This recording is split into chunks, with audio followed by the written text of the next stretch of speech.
ليس لهم طعام إلا من ضريع الدنيا بلقاء الأحباب تزيد والقلوب تذوب كأن الليل تعيد.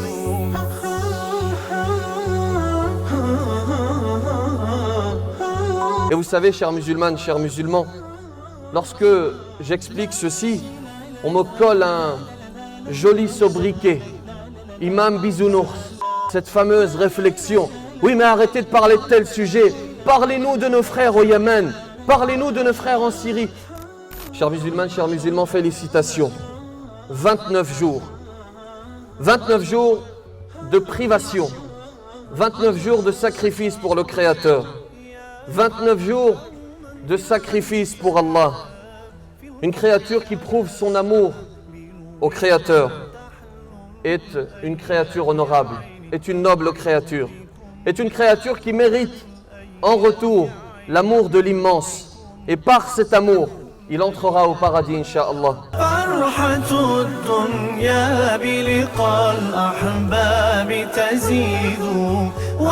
Dieu dit dans le Coran, وَتَعَاوَنُوا عَلَى الْبِرِّ وَالتَّقْوَى وَلَا تَعَاوَنُوا عَلَى الْإِثْمِ وَالْعُدْوَانِ وَاعْتَصِمُوا بِحَبْلِ اللَّهِ جَمِيعًا وَلَا تَفَرَّقُوا. Alors comme il nous a rassemblés aujourd'hui dans notre diversité, français, turcs, algériens, tunisiens, sénégalais, marocains, etc., qu'il nous rassemble au plus haut degré du paradis. Amin. Qu'il nous rassemble toutes et tous, comme nous sommes assis ici, qu'il nous rassemble dans son paradis, dans son vaste paradis, Inch'Allah. En ce jour, rapprochons-nous de nos familles. Soyons fiers les uns des autres. Félicitons-nous. Oui, parce qu'aujourd'hui, c'est le jour de la récompense. Le Créateur dit également dans le Coran, Inna lil muttaqina mafaza حدائق وأعنابا وكواعب أترابا وكأسا دهاقا لا يسمعون فيها لغوا ولا كذابا جزاء من ربك عطاء حسابا. C'est un jour de joie, un jour de bonne humeur, un jour de bonheur. Exprimer sa joie est un indispensable aujourd'hui. Arborer un sourire, propager la paix autour de nous. Et vous savez, chères musulmanes, chers musulmans, lorsque j'explique ceci, on me colle un joli sobriquet, Imam Bisounours. Et parfois, je me demande dans quel monde je vis. Et un monde dans lequel, malheureusement, parfois, les cœurs sont durs. Et je précise parfois, parce que, walhamdulillah, beaucoup parmi vous sont des gens honorables. Beaucoup parmi vous avez des cœurs doux. Et on espère que par ces cœurs doux, vous entrerez au paradis, Inch'Allah. Mais parfois, les cœurs sont durs. Et en réalité, l'important n'est pas l'appellation, mais la signification.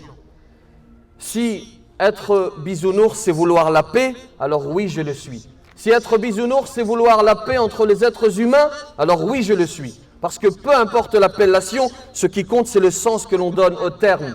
Et si c'est cela, être bisounours, alors je suis fier de l'être. Et je suis fier, comme vous d'ailleurs, de vouloir propager la paix entre les êtres humains. Si être bisounours, c'est inciter l'autre à pardonner, alors je suis fier d'en être. Si être bisounours, c'est vouloir la justice, alors oui, je le suis et j'en suis fier.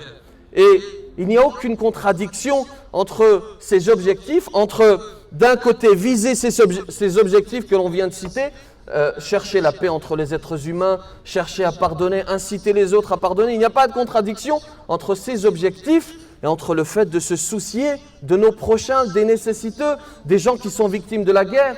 On nous dit souvent cette fameuse réflexion, oui mais arrêtez de parler de tel sujet, parlez-nous de nos frères au Yémen. Parlez-nous de nos frères en Syrie, comme si nous n'étions pas assez structurés intellectuellement pour envisager les deux. Alors quoi? Parce que l'être humain souffre dans le monde, je dois me priver de bonheur? Non, je suis assez structuré mentalement, intellectuellement pour envisager les deux. C'est-à-dire pour vivre le bonheur et cheminer vers celui-ci d'un côté et parler d'un certain nombre de sujets et de l'autre de me soucier de mon prochain et de me soucier de celui qui est au Yémen, de l'enfant qui n'a pas de quoi se nourrir et qui ne trouve même pas une tomate à consommer. Je suis assez structuré pour envisager les deux et je ne suis pas dans un discours manichéen comme certains et je précise encore une fois comme certains. D'ailleurs, une profonde pensée en ce jour pour les indigents, pour les défavorisés, pour les pauvres, pour celles et ceux qui sont dans le dénuement total. Et il faut que nous ayons une double réaction à leur égard. D'abord, lever ses deux mains au ciel pour invoquer en leur faveur. Et dans un second temps, reprendre cette main et la mettre à la poche pour contribuer à les aider, Inch'Allah. Chers fidèles, après le départ de ce mois, il ne faut pas délaisser les adorations. Et malheureusement, les mosquées ont tendance à se vider après le mois de Ramadan. Il ne faut pas délaisser ces adorations et notre attachement au Créateur. Parce que le mois de Ramadan, c'est une école. Il nous donne, parmi les leçons qu'il nous donne, il y a celle-ci. Écoutez bien cela. Si nous sommes capables, pendant un mois, pendant 29 jours, de délaisser quelque chose qui est halal, de délaisser le fait de boire, de manger, d'avoir des relations intimes, alors que c'est halal, et pourtant nous le délaissons, si nous sommes capables de faire cela, alors, a fortiori, nous allons être capables de délaisser ce qui est interdit hors Ramadan. Voyez-vous, c'est l'une des leçons que nous donne ce mois. Chers musulmans, je parle depuis quelques minutes de pardon, de justice, de paix. Deux hommes, notamment, entre autres, illustrent parfaitement ces principes. Et permettez-moi en ce jour de fête de les citer. Le premier, il s'appelle Omar ibn Abdel Aziz. C'est un calife. Ce fut un calife, le 5e calife bien guidé, un homme extraordinaire. Un homme dont il est difficile pour certains de croire la biographie. Certains n'y croient pas lorsqu'ils entendent ce qu'il a réalisé en quelques mois. Cet homme, le verset qu'il a récité à la fin de sa vie résume toute son existence. Avant de mourir, il récite ce verset. Tilka ad-darul akhiratu naj'aluha lilladhina la yuriduna 'uluwan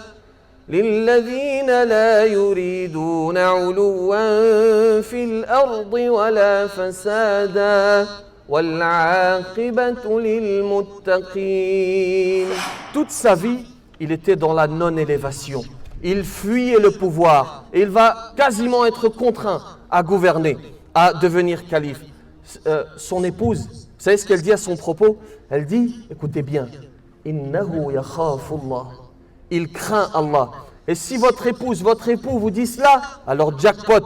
Parce que la personne qui vous connaît le mieux, c'est votre épouse ou votre époux, ou vos parents. Si vos parents ou vos épouses vous disent cela, alors vous êtes sur le bon chemin. Alors il faut poursuivre ainsi. C'était un homme extraordinaire. Il avait construit des routes, il avait rénové les routes parce qu'il avait peur qu'un animal se casse la patte et vienne le jour du jugement lui demander des comptes. Pour cette raison, il a réparé les routes.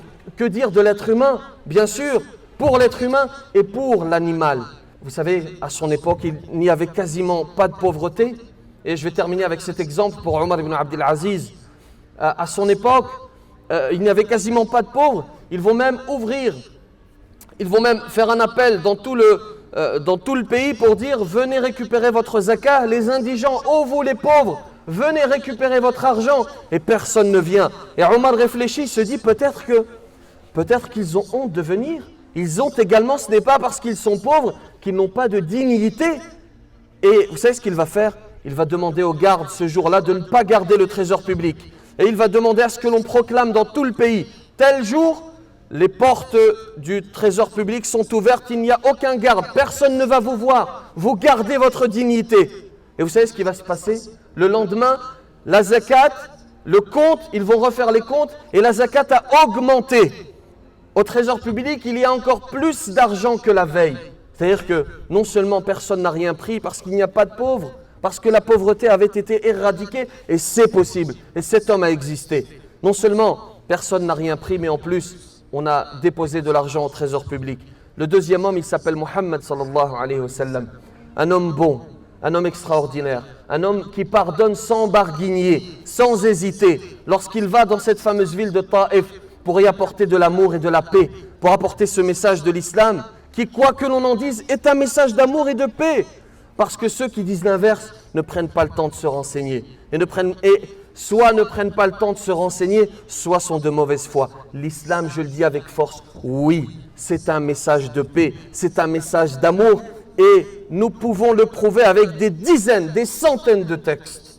Cet homme qui s'appelle Muhammad sallallahu alayhi wa sallam, notre prophète, il va dans cette ville de Taif. Il y arrive pour apporter un message d'amour et il est accueilli par la haine. Et on va le chasser. On va, comble de l'humiliation, on va charger les enfants de le chasser à coups de pierre. Ils vont le chasser et ses pieds vont être ensanglantés. Il va faire cette fameuse invocation. Allahumma ilayka ashku da'fa quwwati wa qillata hilati wa hawani 'ala an-nas. Et il va leur pardonner. Après cette entre guillemets humiliation, parce qu'il n'est pas humilié sallallahu alayhi wa sallam. Pour eux il l'est, mais il ne l'est pas. Il est honoré par son Créateur.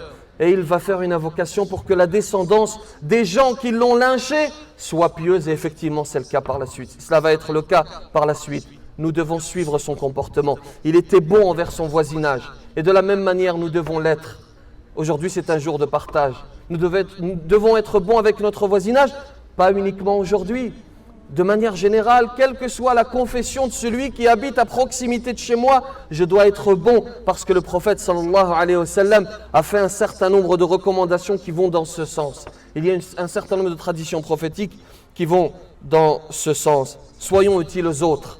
Et je dis bien aux autres et non aux musulmans exclusivement parce qu'il y a des textes. Et le prophète sallallahu alayhi wa sallam dit dans une tradition prophétique authentique, Ahabbu an-nasi ila Allah, anfa'uhum lin-nas. L'homme le plus aimé, vous entendez, l'homme le plus aimé par Allah, c'est celui qui est le plus utile à qui? Aux hommes. Non pas aux musulmans, mais aux hommes. Vous entendez? Nous devons être un plus pour l'humanité et non en plus. Nous devons être un plus pour la société et non en plus. Je remercie d'ailleurs au passage la municipalité qui nous a permis, parce que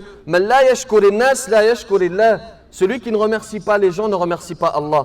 Et nous remercions les gens, quels qu'ils soient, quelle que soit leur confession, de nous avoir facilité ce rassemblement aujourd'hui qui nous a permis tous, musulmans, toutes et tous, de nous rassembler, Sénégalais, Tunisiens, Algériens, Marocains, etc. Bien sûr, je ne connais pas toutes les nationalités, mais ils nous ont permis, après Allah bien sûr, de nous réunir aujourd'hui. Et puis, je voudrais également remercier toutes ces femmes et tous ces hommes qui sont là pour la sécurité, qui sont là pour garantir que cet événement se déroule comme il faut. Qu'Allah subhanahu wa ta'ala vous récompense, chères sœurs et chers frères. On n'oublie pas bien sûr de remercier également ceux qui ont mis à notre disposition cette sono qui vous permet de m'entendre distinctement. Et puis, pour terminer, je profite de cette tribune pour saluer nos jeunes et pour leur dire que nous sommes fiers de vous. Bien que, malheureusement, l'on a tendance à dire des choses qui ne sont pas de qualité à votre propos, je me permets aujourd'hui de vous saluer et de vous dire que nous sommes fiers de vous. Alors vous avez vos dérapages et nous avons tous nos dérapages, mais il est important, comme nous l'a enseigné ce mois de Ramadan, de revenir au Créateur et de faire table rase du passé, chers jeunes. Et puis j'en profite également pour saluer nos anciens et pour les remercier pour tout ce qu'ils ont fait pour nous, parce qu'ils sont arrivés dans cette société à une époque où nous n'étions pas encore à leur côté. Et il faut se mettre à leur place.